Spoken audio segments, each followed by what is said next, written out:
Assalamualaikum warahmatullahi wabarakatuh. Selamat pagi anak-anakku semuanya.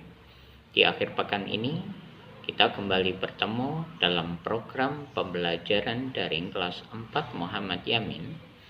Yang kali ini kita akan mengulas materi IPS pada tema 8, subtema 2. Namun sebelum kita memulai kegiatan ini, marilah terlebih dahulu kita buka dengan bacaan suratul Fatihah.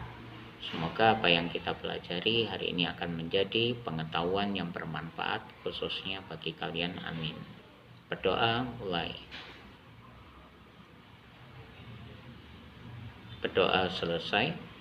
Adapun pokok bahasan yang akan kita ulas pada materi video ini adalah tentang kegiatan ekonomi masyarakat yang ada di lingkungan sekitar kita.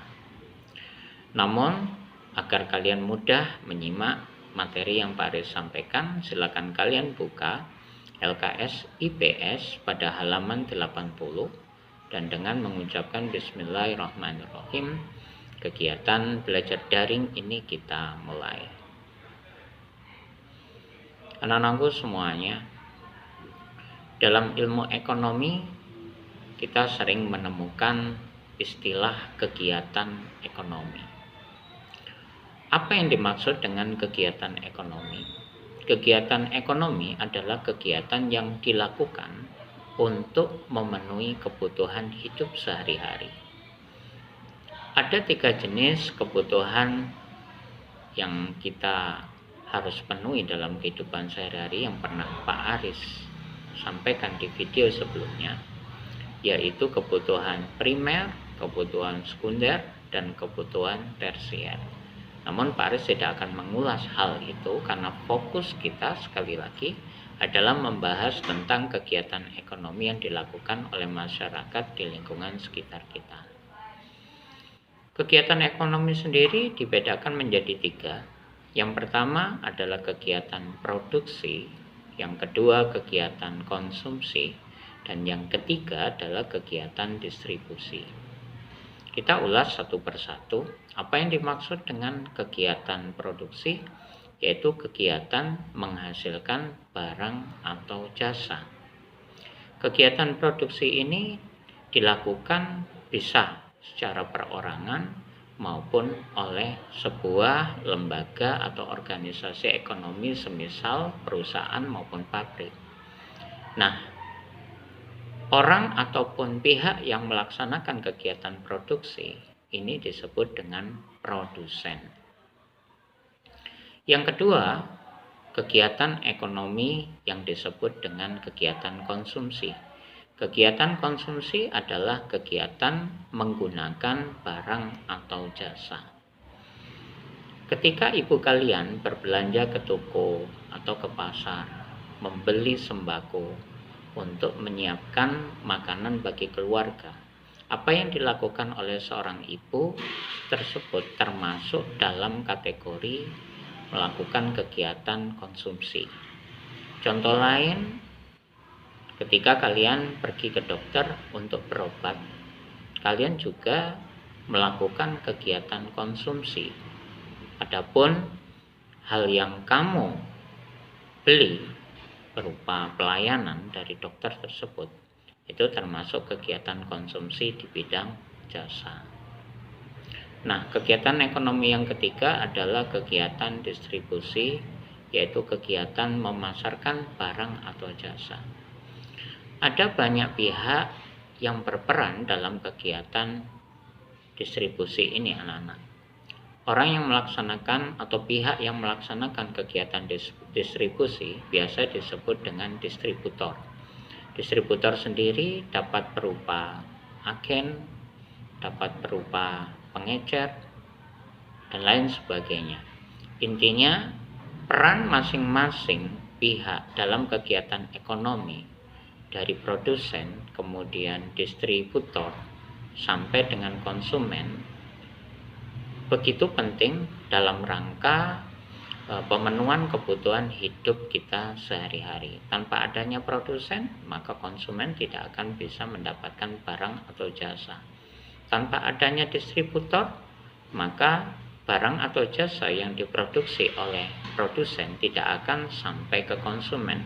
Tanpa adanya konsumen, maka barang atau jasa yang diproduksi oleh produsen tidak akan terbeli, sehingga produsen tidak dapat merasakan keuntungan dari kegiatan produksi yang dia lakukan. Nah, khusus untuk produsen, tadi Pak Aris sudah sampaikan bahwa bisa dilakukan secara perorangan. Semisal orang yang berjualan yang ada di sekitar rumah kalian, entah itu jualan es, jualan martabak, mereka itu produsen anak-anak, karena dia membuat sesuatu untuk dijual kepada kita. Bagaimana dengan instansi, perusahaan atau pabrik? Perusahaan atau pabrik ini adalah produsen yang melibatkan begitu banyak komponen tenaga kerja. Di sebuah perusahaan pasti ada unsur-unsur seperti unsur pimpinan dan unsur bawahan. Pemimpin suatu perusahaan bisa seorang direktur, bisa seorang komisaris, dan lain sebagainya. Sedangkan bawahan itu merupakan tenaga produksi atau tenaga yang memang dipekerjakan dalam proses pembuatan barang atau jasa.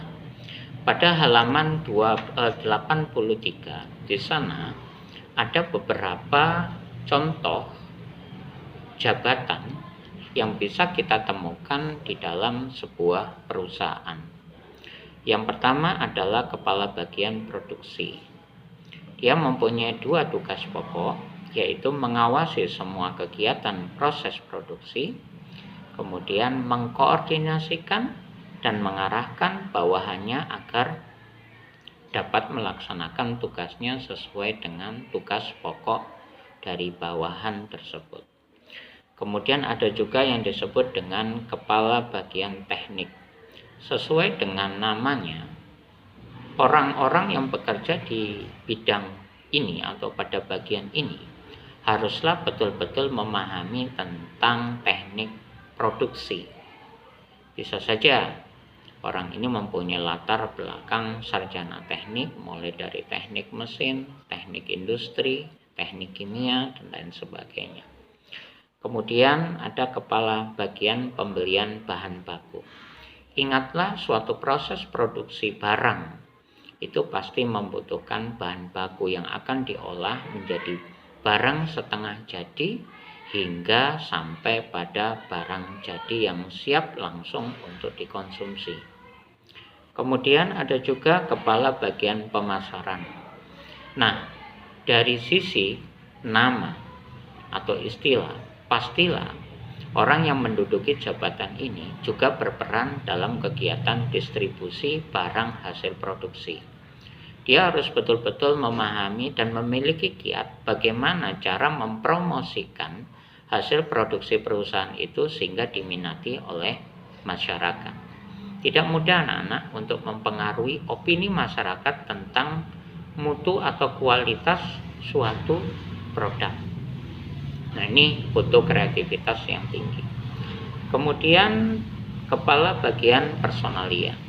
Nah, untuk jabatan ini, kepala bagian personalia berperan penting dalam proses rekrutmen karyawan atau pegawai yang dibutuhkan oleh suatu perusahaan. Tentunya perusahaan punya standar tersendiri untuk karyawan yang akan diterima bekerja di suatu perusahaan atau pabrik.